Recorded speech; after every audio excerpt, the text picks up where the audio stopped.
গোটা কোরআনে যত বিশেষ ফজিলতপূর্ণ বিশেষ মর্যাদাপূর্ণ সূরা আছে তন্মধ্য থেকে অন্যতম। এই তিনটি সূরার মর্যাদা অনেক বেশি।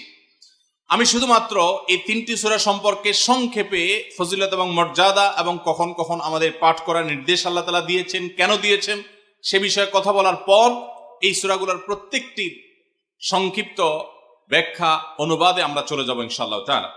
সম্মানিত উপস্থিতি, সূরা ইখলাস, সূরা ফালাক, সূরা নাস, সূরা কুল হুয়াল্লাহ, সূরা কুল আউযু বিরাব্বিল ফালাক, সূরা কুল আউযু বিরাব্বিন নাস, এগুলা যার যার মুখস্থ আছে একটু হাত তোলেন সবাই।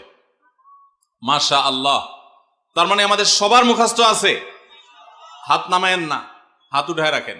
আল্লাহ আপনি আমাদের সবাইকে এই তিন সূরার সারমর্ম, এর মর্যাদা, এর ফজিলত, এর নির্দেশ, এর বার্তা, এটা আমাদের সবাইকে গ্রহণ করার, অনুধাবন করার, উপলব্ধি করার, মেনে চলার তৌফিক দান করুন।